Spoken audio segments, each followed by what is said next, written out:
What's up everybody, D-Man back, welcome to a brand new video, and today we're going to be doing another Godzilla Kong Supernova news and updates. In this one we're talking about a very sneaky little detail that was discovered that reveals that Godzilla's original main weakness in the MonsterVerse is still around. We'll talk some new casting for Godzilla Kong Supernova, and we'll go in depth with an interview and explain what it means when one of the lead actors for the film says Godzilla Kong Supernova is going to have a much stronger focus on the human element than previous films. Are we going back to the style of Godzilla 2014 where humans come first and monsters come very much second? Or is this going to be a bit more of a blend, like Kong Skull Island? Let's talk about it.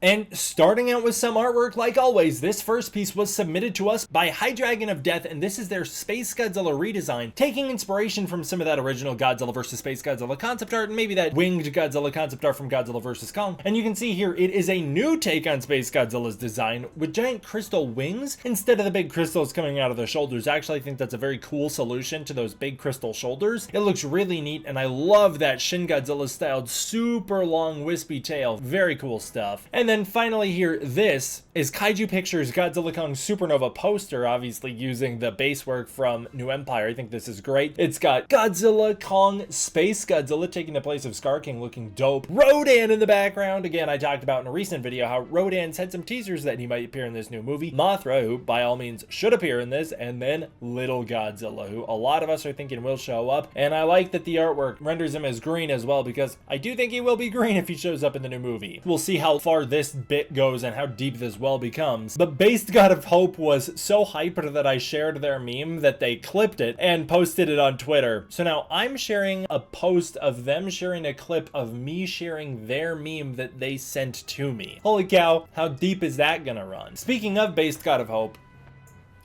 they noticed a really cool detail during the Godzilla vs. Ion Dragon fight that I've never picked up on, and that's that the Ion Dragon actually bites Godzilla right in his gills, causing blood to spurt out of Godzilla. Now, for those of you who don't know, in the MonsterVerse, Godzilla was actually set up with his gills as a weak point. In Godzilla 2014, it's the thing that agitates him into bursting through the Golden Gate Bridge is that the military is repeatedly shooting him in the gills, and in the same movie, whenever the Mutos bite or attack his gills, they spurt blood. It was originally Godzilla's weakest point on his body, and still in the MonsterVerse is. It's just that the films don't really acknowledge that anymore. It was actually something that a lot of people like myself, and now Based God of Hope is bringing up, really thought could have been a very interesting point for Kong to play to his advantage during the fight with Godzilla. Actually, we saw something represented like that in Fortnite when Godzilla's gills were a weak point on his body and were especially particularly vulnerable to heavy attacks. Godzilla's weak point being his gills would have been a very nice balance to Godzilla's atomic breath, as it could probably shut down his atomic breath if he's attacked there while charging. It would also be a great way for enemies to do physical damage to Godzilla. It's very disappointing that the writers seem to have completely forgotten that that existed during Godzilla vs. Kong and Godzilla Kong the New Empire, as that's a very video game styled mechanic that you could include in the Godzilla boss battle with Kong for Kong to actually be able to use his intelligence, you know, his biggest trait, to his advantage to take on Godzilla and fight him in interesting and creative ways. I don't think it would have changed any of the outcomes of the fights like Based God of Hope brings up, but I did think it was cool. Big shout out Monarch Legacy of Monsters for remembering that very important detail. Cavity Colors teased an upcoming Godzilla vs. Space Godzilla drop. Now, they are dropping a lot of classic Toho Godzilla merchandise, but I don't know, there's something so Space Godzilla coded about what's going on with the Godzilla space right now. Space Godzilla just keeps getting brought up over and over again, a lot by fans like myself, but including in places like this, with Cavity Colors dropping new Space Godzilla merch. Is it wishful thinking to think that this could hint to Space Godzilla and Little Godzilla's inclusion in Godzilla Kong Supernova? Maybe so, but if you go check out my video where I talk all about how Matthew Modine essentially blew the lid open on this whole thing, spoiling Space Godzilla is gonna be in the movie, a lot of people, including myself, are like, it's probably gonna happen at this point. Although I did hear from a friend, he didn't think that was the direction the MonsterVerse was originally going to be heading. But again, all the signs are pointing to Space Godzilla, so I'm thinking that if it isn't gonna be Space Godzilla, it is gonna be the biggest accidental oopsie that the MonsterVerse has done by having actors like Matthew Modine hype us up and send us down the wrong path. Sammy Afuni and Victory Nadukwi, I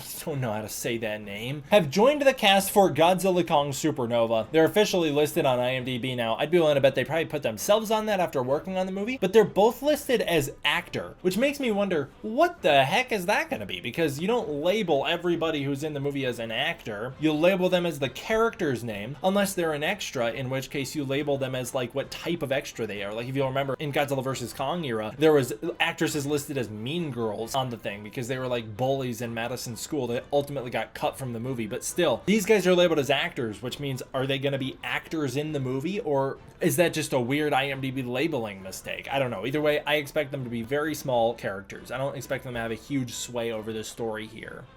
Delroy Lindo did a wonderful interview. It was great to listen to Delroy Lindo. I am still new to Delroy Lindo's work, but man, I really loved listening to him talk. He seems like an incredibly smart and captivating actor. I cannot wait to see more from him. He is going to be in Godzilla Kong Supernova, and he is playing a Monarch leader, or at the very least, he is working for Monarch as Caitlin Dever's boss, and she's our main character. Very curious to see what kind of role he plays, but I've previously speculated that he could be filling in as a new sort of Serizawa position for this film. Delroy Lindo joined Dave Clark for an interview on Talk of the Town, and Dave Clark is also a wonderful host here. Together, they open up about Godzilla Kong Supernova. Clark asks Lindo what the experience was like making this film, and Lindo has an interesting response. He says that it was a good time working on this film and that he was treated decently and that it was overall a good job, but it wasn't like, oh man, this is the greatest thing I've ever done. I think that if I had to guess based on this interview, Lindo really gravitates towards roles like what he was just in Sinners that probably have a lot more complexity.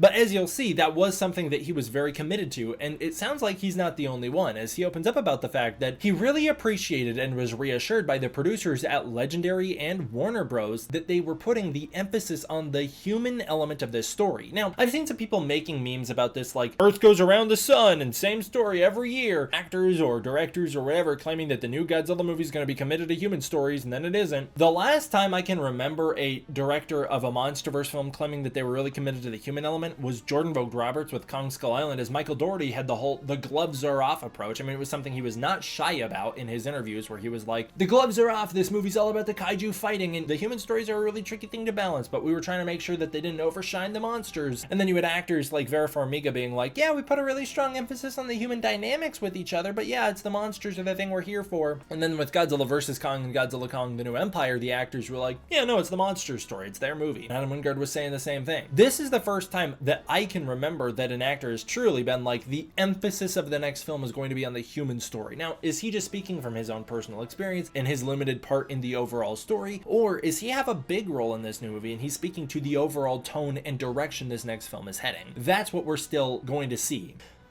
Godzilla Kong The New Empire did receive wide praise for its use of non-verbal storytelling and putting the emphasis on the kaiju, but there was also a big pushback from especially critics, who is what the MonsterVerse tends to over-listen to. Like, if you look at the pendulum that is the MonsterVerse, every time critics have negative takes, the pendulum really does swing in the opposite direction and often overcorrects, and critics overall were saying that the human element of The New Empire was really lacking, and it was hard to invest in the story overall because of that. Now, are we gonna over-pivot and overcorrect and go back to like a Godzilla 2014 style where the humans take up too much of the time? I don't think so. I think that this might be a more subtle adjustment, but I'm curious to see. We're also in a post-Godzilla -1 world where that movie had so much massive amount of praise that I could see them wanting to capture some of the similar magic of that film in this next movie. And by doing so, they have to really put a strong emphasis on the human drama. But anyways, he explains that the producers are well aware that this is a movie with a massive amount of CGI in it and that it's overall a spectacle film, but because of that, they were especially committed this time around to making the human element as strong as possible. They're trying to make it as humanly compelling as they can. They worked with Lindo to flesh out the characters and focus on the humanity of him and his story. They also wanted to make him as human and humanly relatable as possible. This was all in an effort to support the CGI elements of the film. The goal is to get the audience as invested in the human elements as possible so that the CGI elements can become more gripping. Now, if that all sounds like a lot of talk to you, this is basically the same discussion I've been having in my Godzilla -1 and Godzilla -2 news and updates. updates, and that's Takashi Yamazaki's emphasis on putting the drama on the human characters, making sure that even if monsters are fighting, we are grounded in the emotional stakes of the human story, making sure that that is the core of the next film. That's what Yamazaki wants to do, and that's why I think we're in good hands with that movie, and that's why I think we're probably in good hands for this new Supernova movie. The thing that makes action sequences exciting isn't the action, it's the way the action makes us feel. And in order to get us to feel something big about the action sequences, we first have to feel something big about the characters. And while all of us might love Godzilla and like to see him do big punches and stuff, the general audience needs more than that. They need a human character, or just a main character, in the last movie it was Kong, to be an emotional grounding point. You know, the thing that makes the boat chase in -1 exciting isn't that Godzilla's gonna blow up a ship. It's that Godzilla's chasing the main characters which we're invested in. The thing that made the Godzilla versus Kong fight compelling for most viewers in the mainstream audience was them being emotionally invested in Kong's journey, hoping he would overpower Godzilla. That all sounds great. I don't think we're overcorrecting. I don't think that this movie's gonna be like all in on the human element and then the kaiju story will completely fall to the wayside, especially if you go check out my last video where I discussed Caitlin Dever was pretty open about the fact that it seems like the tone of this next movie is going to be pretty lighthearted as opposed to what a lot of people are thinking. So I'm very curious to see where this heads. Alrighty guys, that's where I'll leave you for this one. Thank you guys all so much for watching, I really appreciate it. I want to give a huge thank you to my patrons over on Patreon. It is through the support of the patrons on Patreon that I'm able to continue to make videos like this for you. If you want to support the Patreon, you can use the link in the description below where you can get early access to content, access to the Discord community, and more. It is the most direct way to support this channel. If that's not your thing, please consider joining as a channel member. I'd really appreciate it. Thank you guys all for watching. Hope you enjoyed. I will see you all next time for the next one. D-Man, out.